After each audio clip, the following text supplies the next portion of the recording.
बातम्या सविस्तर पाहूया। सुरुवातीला बातमी पावसासंदर्भातली। पावसाचा मुंबईला मोठा फटका बसला असून शहरातील अनेक रस्ते पाण्याखाली गेलेले पाहायला मिळाले। त्यावरून ठाकरे गटाचे नेते आदित्य ठाकरे यांनी उपमुख्यमंत्री एकनाथ शिंदे यांना जबाबदार धरला आणि जोरदार हल्लाबोल केला। शिंदेंच्या काळात भ्रष्टाचार झाला असून त्यांच्यावर कारवाई झालीच पाहिजे अशी मागणी आदित्य ठाकरेंनी केली। यालाच खासदार नारायण राणे यांनी प्रत्युत्तर दिलंय।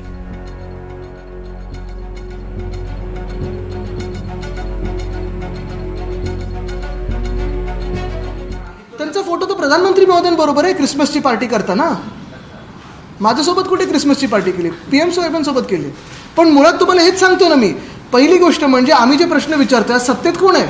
सत्ताधारी विरोधकांना प्रश्न विचारतात आणि श्रेय घ्यायला फित कापायला तुम्ही जिथे पुढे असता तिथे मग जे काही चुकतं तिथे मान्य करून चूक दुरुस्त करायला पण पुढे या। तेवढी हिंमत आमच्यात होती।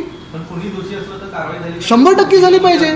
आणि हेच मी सांगतोय, भ्रष्टनाथ शिंदेच्या कारभारात हे सगळे घोटाळे झाले असतील, रस्त्याचं असेल, नालेसफाईचं असेल, सगळं काही असेल, तर भ्रष्टनाथ शिंदेवर पण ती कारवाई झाली पाहिजे। हा कदम एक आहे, केतन कदम मिठी नदी प्रकरणात अटकेत आहे। दिनू मोर्याची कदमच्याशी संबंध प्रस्तावित। माझ्याकडे गेल्या 85 पासूनचे हिशोब आहेत। उद्धव ठाकरे सांग, ते एकनाथचं नाव काय घेतो? एकनाथ तो गप्प बसतो विचारा।